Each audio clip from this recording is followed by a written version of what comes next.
ہوں اس راز سے پہلے میں یہ بتا دوں کہ مجدد ہوتا کیا ہے، تاکہ یہ بات آپ کے ذہن میں آ جائے کہ مجدد ایک بہت بڑا مقام ہے، ایک بہت بڑا منصب ہے۔ عالم بننے کے لیے، علم کے لیے تفقہ علی الدین، اور اس کے پہلے، اس سے سب سے پہلے جو اہم شرط ہے علم کے ساتھ وہ ہے عنایت رسول، محبت رسول۔ جس عالم کے دل میں محبت رسول نہ ہو وہ عالم نہیں ہوتا، اور محبت رسول کے ساتھ جس پہ رسول اللہ کا فضل و کرم نہ ہو وہ علم کی گہرائی تک نہیں جا پاتا ہے۔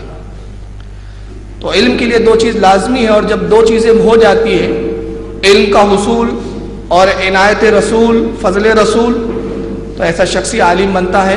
اور پھر عالموں میں جس پر سب سے زیادہ بڑھ کر فضل کرم ہوتا ہے، عالموں میں جس کو علماء کا سردار بنایا جاتا ہے، اسے ہم اپنی زبان میں مجدد کہتے ہیں۔ تو آخر یہ مجدد ہوتا کیا ہے؟ میں اس کے لیے پہلے 3 حدیثیں یہاں آج بطور تبرک اور فضیلت کے لیے، حصول برکت کے لیے میں یہاں پہلے 3 حدیثیں تلاوت کروں گا، اور ان 3 حدیث سے آپ اندازہ لگا لیں گے کہ مجدد کا منصب کتنا اونچا ہوتا ہے۔ چنانچہ آئیے پہلی حدیث ہم پڑھتے ہیں آج کے بیان سے، تاکہ رسول اللہ کی حدیث سے ہمارا بیان کا آغاز ہو اور ہمارے لیے یہ مجلس باعث برکت ہو جائے۔ چنانچہ یہ حدیث پاک امام بہقی رحمۃ اللہ تعالیٰ علیہ نے کتاب الزہد میں نقل کی ہے، جلد 2 ہے یہ کتاب کی، صفحہ نمبر 118 ہے، اور حدیث نمبر 207 ہے۔ حضرت امام ابو نعیم رحمۃ اللہ تعالیٰ علیہ نے اپنی مشہور زمانہ حدیث کی کتاب حلیۃ الاولیاء جلد 8 صفحہ نمبر 200 پر بھی اس حدیث کا ذکر کیا ہے۔ اس کے علاوہ حضرت امام دہلوی رحمۃ اللہ تعالیٰ علیہ نے اپنی مشہور حدیث کی کتاب مسند الفردوس جلد نمبر 4 صفحہ نمبر 198 پر بھی اس حدیث کو نقل کیا ہے۔ امام بہقی نے اس کو جن الفاظوں میں نقل کیا، میں انہی کے الفاظوں میں یہاں اس کو پڑھتا ہوں۔ کہتے ہیں کہ عن ابن عباس رضی اللہ تعالیٰ عنہما، حضرت ابن عباس یعنی عبداللہ ابن عباس جو حضور کے چچا زاد بھائی ہے، وہ روایت کرتے ہیں، ان سے روایت ہے، کہتے ہیں قالا، انہوں نے فرمایا کہ قال رسول اللہ صلی اللہ علیہ وسلم، اللہ کے نبی نے ارشاد فرمایا، من تمسک بسنتی عند فساد امتی فلا اجر 100 شہید۔ اللہ کے نبی نے ارشاد فرمایا کہ جس نے میری سنت کو مضبوطی سے تھامے رکھا، مضبوطی سے پکڑا، اس وقت کہ جب امت فساد میں مبتلا ہو جائے، امت فساد کی طرف راغب ہو جائے، امت میں فساد برپا ہو، ایسے عالم نے جس نے میری سنت کو مضبوطی سے تھاما، نبی پاک فرماتے فلاح اجر، اس کو اجر دیا جاتا ہے 100 شہیدہ، کتنے لوگوں کے برابر اجر دیا جاتا ہے؟ 100 شہیدوں کے برابر۔ تو مجدد وہ ہوتا ہے کہ جب فتنے برپا ہوتے ہیں دین کے نام پر، مجدد سنت کو تھامنے والا ہوتا ہے، یہ مجدد کی فضیلت ہے۔ اور وہ صرف سنتوں کو تھامتا نہیں ہے، بلکہ وہ سنتیں جو مٹائی جا چکی ہیں ان کو زندہ فرماتا ہے، ان کا حیا کرتا ہے، تو خود کتنے اجر کا ثواب کا مستحق ہوتا ہے؟ 100 شہیدوں کے برابر۔ تو 100 شہید جس جہاد میں شہید ہو جائے، جتنا اسلام کو اس سے فائدہ پہنچتا ہے، مجدد کو 100 شہیدوں کا برابر ثواب تو دیا جاتا ہے، فائدہ اس سے زیادہ پہنچتا ہے۔ اس کی وجہ کیا ہے؟ اس حدیث کی روشنی میں بات پتہ چلتی ہے کہ جب وہ کسی سنت کا احیا کرتا ہے، اس کو زندہ فرماتا ہے، تو جتنے لوگ اس پر عمل کرتے ہیں، جتنے لوگ اس حدیث پر عمل پیرا ہوتے ہیں، سب کو 100 شہیدوں کا ثواب، اور وہ سارے ثواب جو ہے تمام لوگوں کے افعال اور اعمال کے سنت پہ عمل کرنے کے اس مجدد کو بھی عطا کر دیے جاتے ہیں۔ آئیے دوسری ایک حدیث ہم تلاوت کرتے ہیں۔ اس حدیث کو حضرت امام ابن عساکر رضی اللہ تعالیٰ عنہ نے نقل کیا ہے تاریخ دمشق الکبیر کے اندر، اس کی جلد نمبر 1 ہے اور صفحہ نمبر 61 ہے۔ اس کے علاوہ کنز العمال میں بھی حدیث نقل کی گئی ہے، کنز العمال کے جلد نمبر 10 ہے اور حدیث صفحہ نمبر 229 ہے اور حدیث نمبر 2920 ہے۔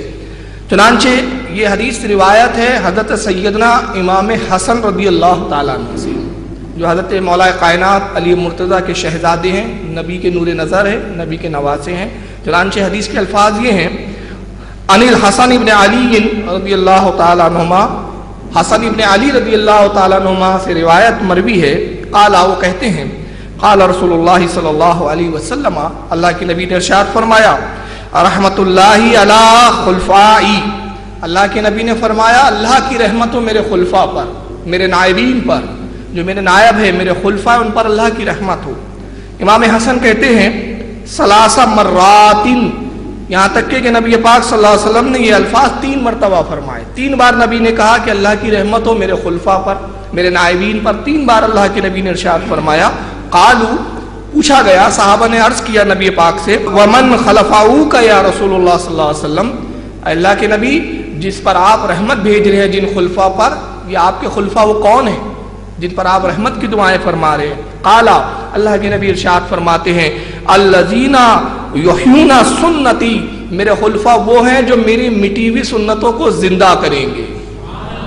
مجدد کا سب سے بڑا کام یہی ہوتا ہے کہ مجدد مٹی ہوئی سنتوں کا احیاء کرتا ہے، اس کو زندہ فرماتا ہے۔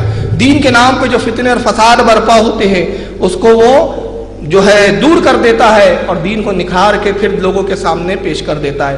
آئیے، یہ سیاستہ کی کتاب ہے، سیاستہ میں اس کا شمار ہے، اس کا نام ہے سنن ابو داؤد شریف، یہ میرے ہاتھ میں اس وقت موجود ہے، اس کی جلد سوم ہے، 3ری جلد ہے، اور یہ بخاری مسلم کے بعد 3رے نمبر پر یہ کتاب جو ہے سیاستہ میں شمار ہوتی ہے۔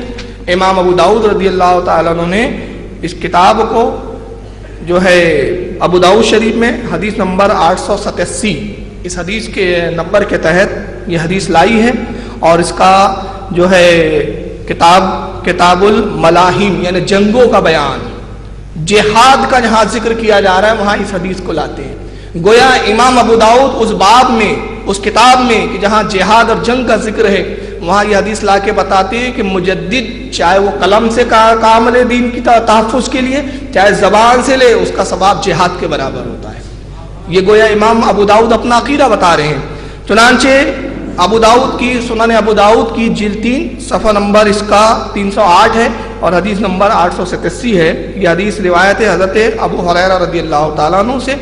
امام ابو داؤد پوری سند کے ساتھ حدثنا سلیمان بن داؤد اور فلاں بن فلاں بن پوری سند کے ساتھ اس حدیث کو ذکر کرتے ہوئے حضرت امام ابی علقمہ اور پھر ان سے حضرت ابو ہریرہ صحابی رسول تک سند پہنچا کے کہتے ہیں فیما علم، جو کچھ مجھے علم ہے، ان رسول اللہ صلی اللہ علیہ وسلم سے، نبی پاک سے جو کچھ مجھے علم پہنچا، اس علم میں یہ بھی بات ہے کہ قالا، اللہ کے نبی نے ارشاد فرمایا، ان اللہ یبعث لہذہ الامتی علی راس کل مئۃ سنۃ من یجد اللہ دینہا، کہ اللہ کے نبی نے ارشاد فرمایا کہ ان اللہ بے شک یبعث لہذہ الامتی، اللہ تعالیٰ اس امت میں مبعوث فرماتا ہے، بھیجتا ہے، اور کب بھیجتا ہے؟ علی راس کل مئۃ سنۃ، ہر صدی کے اندر، ہر صدی میں ایک شخص کو بھیجتا ہے میری امت میں، اور وہ شخص کیا کرتا ہے؟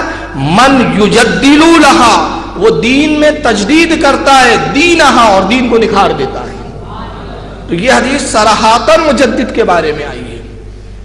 اب ہمارے اسلام میں اب تک کی تاریخ میں کتنے مجددین آ چکے ہیں، میں ان کے ایک تھوڑے سی فہرست پیش کر دیتا ہوں، تو میں یہ پڑھ دیتا ہوں تاکہ یہ بات آپ پر واضح ہو جائے اور آپ کی نالج میں اضافہ ہو جائے کہ ہر صدی میں مجدد ہوئے ہیں اور کون کون سے مجدد اعلیٰ حضرت تک آ چکے ہیں۔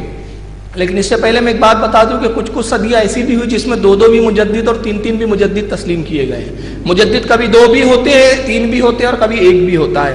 چنانچہ سب سے پہلی صدی ہجری کا پہلا مجدد جسے تسلیم کیا گیا وہ حضرت عمر بن عبدالعزیز رضی اللہ تعالیٰ عنہ۔ حضرت عمر بن عبدالعزیز پہلے صدی کے پہلے مجدد ہے۔ جب دوسری صدی آتی ہے تو دوسری صدی میں اللہ تعالیٰ نے اپنے دین کے نکھار کے لیے جس کو مجدد بنا کے مبعوث فرمایا وہ حضرت امام محمد بن ادریس رضی اللہ تعالیٰ عنہ، یہ جن کو ہم امام شافعی رحمۃ اللہ علیہ کے نام سے یاد کرتے ہیں۔ ان کا اصل نام ہے محمد بن ادریس یعنی امام شافعی۔ اور اسی صدی میں ایک اور امام ہے حضرت امام ابو الحسن اشعری رضی اللہ تعالیٰ عنہ، ان کو بھی مجدد تسلیم کیا گیا ہے۔ تیسری صدی میں حضرت امام ابو منصور ماتریدی رحمۃ اللہ تعالیٰ علیہ مجدد ہیں، اور اس کے علاوہ امام ابو جعفر طحاوی رحمۃ اللہ تعالیٰ علیہ جو حنفی مسلک کے بہت بڑے امام گزرے ہیں، یہ تیسری صدی میں امام تسلیم کیے جاتے ہیں۔ اور اسی طرح بعض لوگوں نے حضرت امام ابن جریر رحمۃ اللہ تعالیٰ علیہ کو بھی تیسری صدی ہجری کا مجدد تسلیم کیا ہے۔ چوتھی صدی کے جو مجدد ہے وہ امام ابو حامد الاسرفائنی رضی اللہ تعالیٰ عنہ، اور 5ویں صدی کے مجدد ہے حضرت سیدنا امام محمد غزالی رحمۃ اللہ تعالی علیہ. اسی طرح 6ویں صدی ہجری میں جو مجدد تشریف لاتے ہیں وہ ہے حضرت امام فخر الدین رازی رحمۃ اللہ تعالی علیہ، جن کی تفسیر کبیر قرآن کی تفسیر بڑی مشہور و معروف ہے، اور بے شمار آپ نے مناظرے کیے اور ہزاروں عیسائیوں کو مناظروں میں شکست دے کر آپ نے اسلام میں داخل فرمایا ہے. چنانچہ یہ 6 صدی ہجری کے مجدد کہلاتے ہیں. 7ویں صدی ہجری میں جو مجدد آتے ہیں ان کا نام ہے امام تقی الدین بن دقیق رحمۃ اللہ تعالی علیہ. 8ویں صدی ہجری میں حضرت حافظ زین الدین عراقی رحمۃ اللہ تعالی علیہ. اسی طرح اسی صدی میں یعنی 8ویں صدی ہجری میں دوسرے ایک اور مجدد تسلیم کیے گئے حضرت امام شمس الدین جزری رحمۃ اللہ تعالی علیہ. 9ویں صدی کے جو مجدد ہے وہ ہے خاتم الحفاظ حضرت امام جلال الدین سیوطی رحمۃ اللہ تعالی علیہ.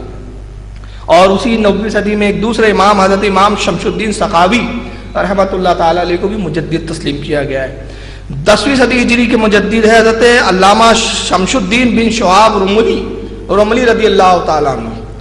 11ویں صدی ہجری کے مجدد ہے حضرت شیخ احمد سرہندی مجدد الف ثانی رحمۃ اللہ تعالی علیہ. اور علماء نے ان کے تجدیدی کارناموں کو دیکھ کر جو انہیں لقب دیا وہ دیا مجدد الف ثانی، یعنی 1000 صدی کا مجدد. ورنہ حدیث تو یہ ہے کہ 100 سال کا، لیکن کام اتنا بڑا کر گئے کہ جو 1000 صدیوں پر حاوی ہے. اور 12ویں صدی ہجری کے جو مجدد ہے وہ حضرت سلطان محی الدین اورنگزیب عالمگیر رحمۃ اللہ تعالی علیہ. یہ بھی اپنے صدی کے مجدد ہے. اسی زمانے کے 12ویں صدی ہجری کے 3 مجدد ہے، جس میں ایک امام حضرت اورنگزیب کو تسلیم کیا گیا، دوسرے حضرت امام محمد عبد الباقی زرقانی رحمۃ اللہ تعالی علیہ، اور تیسرا مجدد جنہیں تسلیم کیا گیا وہ حضرت امام عبد الغنی نابلسی رضی اللہ تعالیٰ عنہ. 13ویں صدی ہجری کا جو مجدد ہے وہ ہے حضرت شاہ عبد العزیز محدث دہلوی رحمۃ اللہ تعالی علیہ.